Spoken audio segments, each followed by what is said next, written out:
décryptage. En direct ce matin, Karl Sivat. Bonjour Karl. Bonjour Alexandra. L'invité de ce matin, c'est le Guadeloupéen Harry Durimel, représentant d'Europe Écologie Les Verts aux Antilles, le parti d'Eva Joly, candidate à l'élection présidentielle. Bonjour Harry Durimel. Bonjour la Martinique. Bonjour. Alors hier, la campagne d'Eva Joly a été quelque peu plombée par la réflexion de Noël Mamère qui s'interrogeait sur la nécessité du maintien d'Eva Joly dans la course à l'Elysée. Malgré les démentis fermes, ça fait quand même des ordres. C'est sûr que ça fait désordre d'entendre quelqu'un de votre camp nier l'opportunité de votre présence à une élection, mais je crois aussi qu'il y a un gros poids des lobbies. L'élection présidentielle est presque transformée en concours de Miss ou de Monsieur France et tous les atouts superficiels sont pris en considération plus que le fond d'un programme, le fond d'un projet, et que c'est vrai que dans une telle course, Eva Joly est vilipendée et disons le mot, presque ridiculisé, de sorte que dans notre camp même, il y a des gens qui craignent une cuisante défaite, un résultat qui ne serait pas à la hauteur de leur espérance et préfèrent déjà vouloir botter en touche. Mais je ne pense pas que c'est l'avis majoritaire. Alors c'est vrai, vous le disiez, on note une campagne avec, on va dire, des coups médiatiques, des formules de séduction des citoyens électeurs. Eva Joly est au centre de pas mal de critiques. Il faut réaliser une campagne d'image, selon vous, pour réussir à convaincre les électeurs français? Eh bien justement, si on tombe dans le même travers que tous, c'est qu'on fait une campagne d'image plus qu'une image de fond, comme le nécessite la situation de crise généralisée, environnementale, financière, sociale et économique que nous traversons, eh bien à ce moment-là, à quoi servirait la politique? Nous sommes des écologistes.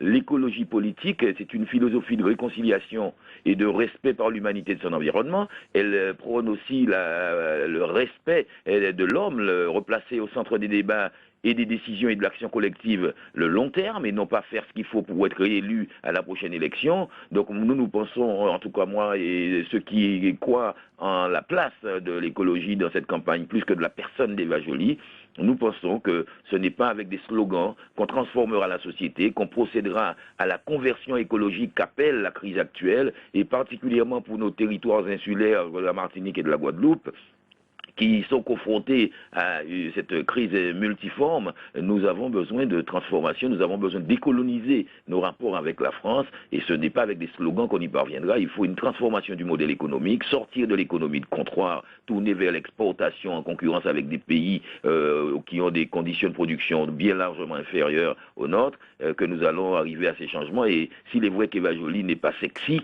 il n'empêche que ce qu'elle défend, le projet qu'elle défend, eh bien, nous pensons que c'est le seul qui soit en rupture avec la crise actuelle, et tous ceux qui proposent des pansements, des petits arrangements au système actuel, eh bien, ils ne pensent qu'à l'élection et pas au lendemain, qui vont certainement déchanter. Harry Durimel, quels sont à vos yeux les points du projet d'Eva Joly et d'Europe Écologie Les Verts qui auraient dû davantage interpeller les Français dans le cadre de cette campagne? Eh bien déjà que dans la gouvernance même, les écologistes proposent une 6e République, ils proposent de sortir de la personnalisation du pouvoir, ils proposent de passer à une démocratie participative plus intense, faire que les citoyens soient impliqués dans la mise en œuvre des politiques publiques, au plan de l'énergie qui est au centre des préoccupations de ce siècle, du réchauffement climatique. Il faut une transformation, et je pense que les écologistes sont les seuls à porter ce projet, cette politique énergétique crédible en France qui ne serait pas fondée sur le nucléaire.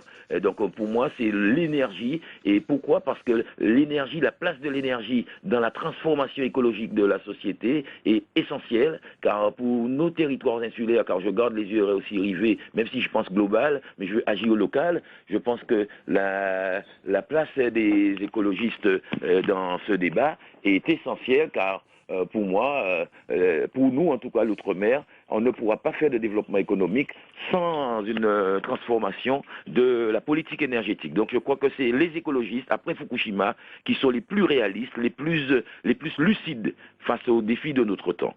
Ces derniers jours, on a assisté à une forme de surenchère à propos de la fiscalité. Est-ce que ce type d'argument peut captiver un électorat, ou alors il s'agit de botter en touche et de ne pas évoquer les véritables problèmes de cette société française?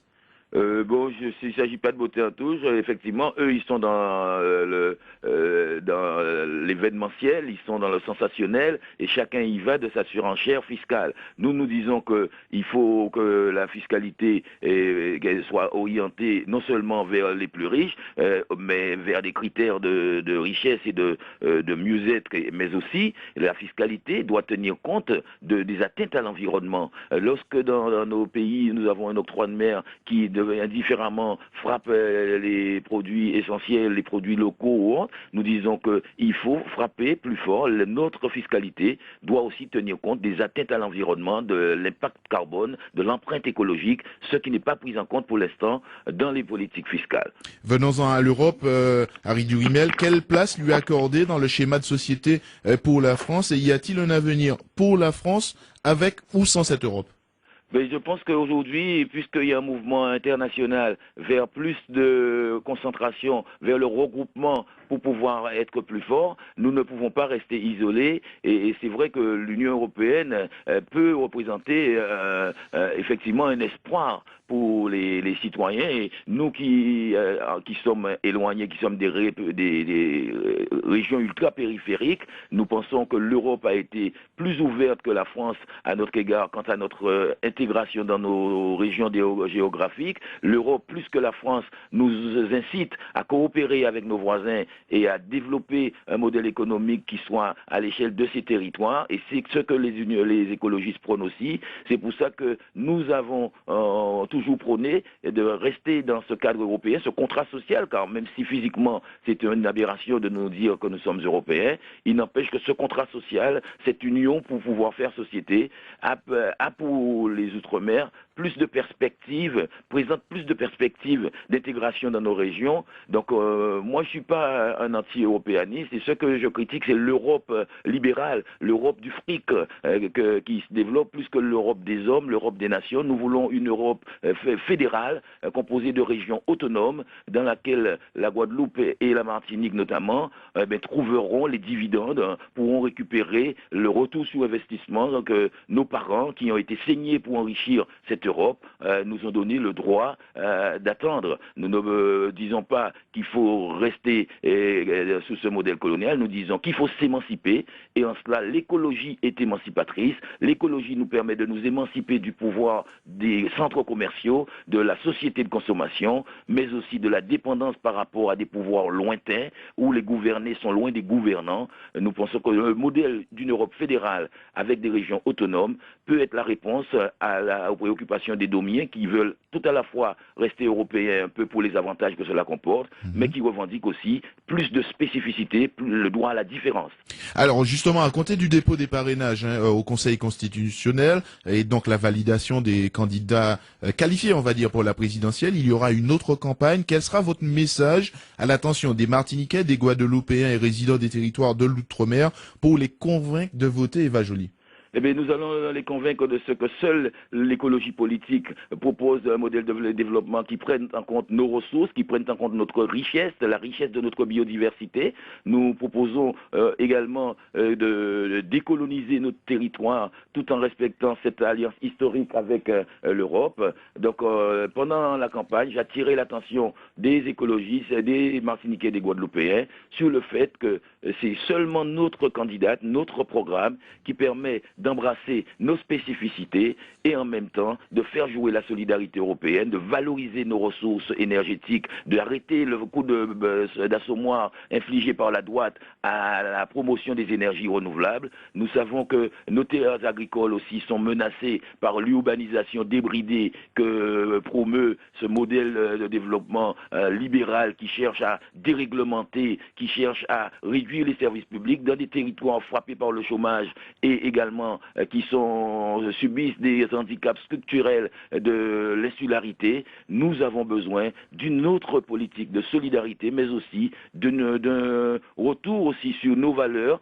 L'outre-mer français concentre aujourd'hui beaucoup de richesses de biodiversité, mais aussi beaucoup d'inégalités. C'est les écologistes qui proposent d'aller directement sous ces inégalités pour les combattre à la racine, parce qu'aujourd'hui, ce que nous subissons, c'est les conséquences conséquences cumulées de l'esclavage, du colonialisme et de l'économie de comptoir, ainsi que du déséquilibre des échanges qui ont engendré cette situation de dépendance qui transforme nos territoires en colonies de consommation. Voilà ce défi auquel Europe Écologie Les Verts et pour nous Caraïbes Écologie propose de répondre en adhérant aux valeurs du programme porté par Eva Joly. Alors justement, tout à l'heure, vous avez évoqué les terres agricoles. On connaît le problème de la chlordécone ici.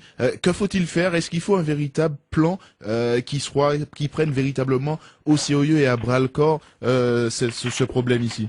Bien sûr, nous allons ici, au terme de cette nouvelle législature, faire voter une loi au terme de laquelle l'État français reconnaîtrait sa responsabilité dans la catastrophe que constitue le chlordécone et de la pollution de nos sols ainsi que de l'épidémie de cancer de la prostate et autres qui sévit chez nous. Nous pensons que du point de vue de l'agriculture, le modèle agro-exportateur qui est tourné que vers la consommation de subventions et d'exportation vers les pays d'Europe, en concurrence avec la banane dollar notamment, ne sont pas des politiques fécondes. Et donc cette nouvelle mandature permettra à l'État d'assumer ses responsabilités, de voter une loi qui permettra un dépistage systématique dès 40 ans de tous les Antillais pour pouvoir prévenir les cancers de la prostate et autres. Et nous demandons aussi l'indemnisation des agriculteurs